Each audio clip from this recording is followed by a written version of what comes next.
aadaa fi aartii duukoo. Haya moyyee tana finnee dhufnaa xiqqoon eega. Ta'u lakki harkaan kan tumne hojii ana boqotta. Hayi moyyee moo.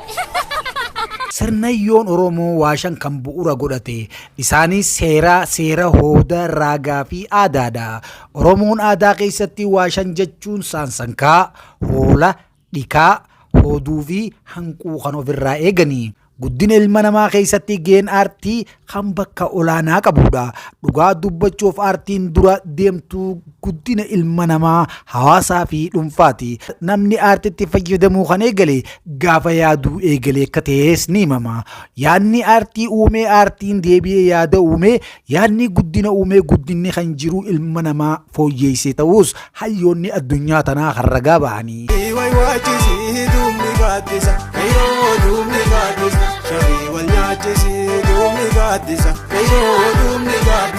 Haala kanaan shoorri aartiin guddina ilma namaa keessatti taphatte akkanaaf akka kan jedhu miti. Sagantaan keenya har'aatis aadaa fi aartiin duukoo afoolaa jiruu fi jireenya hawaasa keenyaa keessatti gahee isiin qabdu kan isin biraan geenyu ta'a. Hamma dhuma forfaa keenyaatti nu waliin akka turtan. Saartu, caaltu. Aitu Brownia saka serbadaina. Wajjoollee hojii warraan dhumtu kam taana. Haya moyyee tana finnee dhufnaa xiqqoon eega. Ta'u lakki. Duukoon gosa afoola afaan Oromoo keessaa isa tokko ta'ee afoola hojii kan warra dubartootaati. Afoolli aadaa kun afaan jechaa fi gochaan kan dhalootarraa dhalootatti daddarbaa rageedha. Dur osoo akka har'aa kanatti warshaaleen midhaan daakanii fi daa'ituun midhaanii wafcoon gandaa gandatti dhaabbattee hin turin dura kan dubartoonni keenya isaan harkaan midhaan tumanii daakaa turani. Dubartoonni keenya yeroo hojii humnaa kana godhanitti kan isaan itti fayyadamanii of jajjabeessaa turan afoola fayyadamuuni.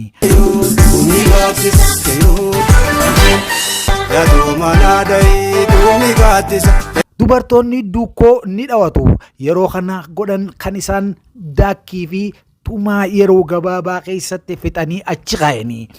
Hayyoon duukoo dhawataniifis inni guddaan dadhabbii yeroo hojii ittiin irraanfachuu fi miira hojii cimaa uumuu fi namoota gara hojiitti kakaasuudha.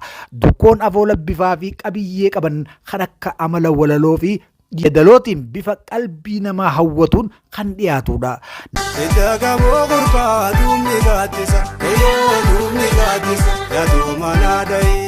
Gaddaa fi gammachuu, jaalalaa fi jibbansa, tokkummaa fi garaagarummaa, arjummaa fi hammeenya jiruu hubachuun rakkoo uumame tokko haala ittiin uumamtee fi miidhaaleen dhaqqabsiisan kan akkam akka taatee fi fala furmaataa waaraa kan ittiin teessisanidha.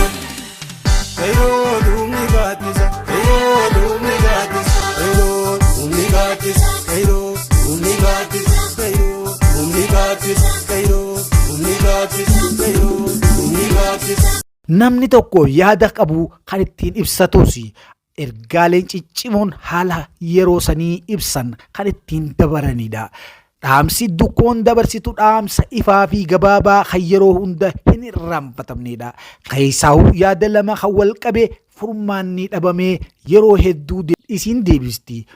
Kanaafuu akka meeshaa furtuu rakkoottiif kan itti dhimma bahaa turanidha. Uummanni keenya kaleessaa afoola umrii bara dheeraas qabudha. Duukoon dubartoonni daakkii daakuu yookaan dakkaa osoo hin daakin dhawatan kanarra hafe keessa mee muraasa isaanii kan akka armaan gadii kanatti isin biraan geenyu ta'a. Girdaan baabura gaa duukoo gaa loon hin gadoodu gaa duukoo gaa dila wayyaan taa'u gaa foon hin adoodu gaa duukoo gaa duukoo addiyyee hullee gaa duukoo gaa fandisheen boollatti gaa muuraan taguugatti gaa duukoo gaa yoo gadhee waa jette gaa jirmaannatti gaa wayyaa duukoo gaa. Duukoo yeroo garaagaraatti dhawatamtee ta'uu isii walaloo isiirraa hubachuun ni danda'ama. Nama hin rakkisu.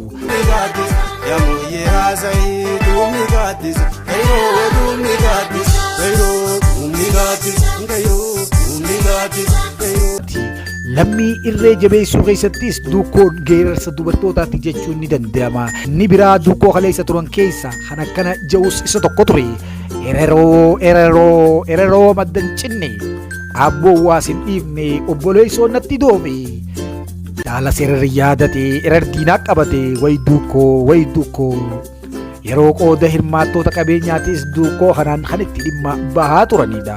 Dhabalu qotatee boollaa qabaa galfatee kootaraa qabaa dhuubbatee baarree qabaa nyaatee garaa qabaa nama dubbii tana dubbatee dubbii qabaa. Aadaa safuu eeguu fi eegsisuu keessattis ga'een duukoo olaanaadha.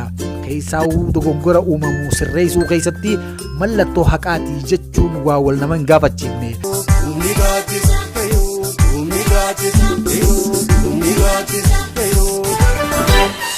Maqmaqsi Oromoo waa malee manni naaru jedhu mirkaneessituudha.